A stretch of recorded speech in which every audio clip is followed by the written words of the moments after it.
नमस्कार दोस्तों। आज की कहानी है अम्मा की वसीयत। सुबह के 7 बज रहे थे। अम्मा जल्दी से भिंडी काट दो, आपके बड़े बेटे को ऑफिस के लिए देर हो रही है। अम्मा, मुनिया यूनिफॉर्म की सिलाई खुल गई है, फटाफट टांके लगा दो ना। अम्मा, चावल चुन देना, कल महालक्ष्मी व्रत है।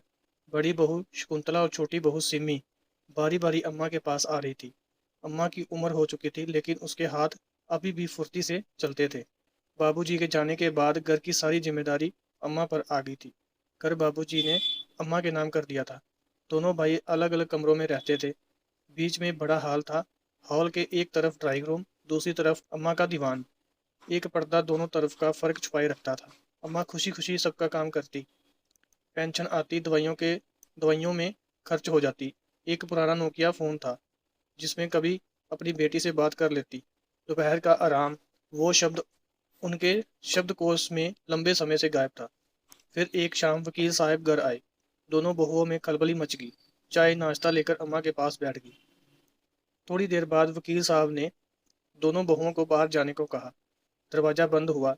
लगभग 15-20 मिनट बाद जब दरवाजा खुला, अम्मा सोफे पर शांत मुस्कुरा रही थी। अगले दिन से घर का माहौल ही बदल गया। सबसे पहले नाश्ता अम्मा को, गरम गरम, प्यार से सजा हुआ। शाम को भी खाना सबसे पहले अम्मा के लिए। छोटी बहू सिमी अचानक अम्मा के पैर दबाने लगी। बड़ी बहू शकुंतला तेल गर्म करके मालिश करने पहुंच गई।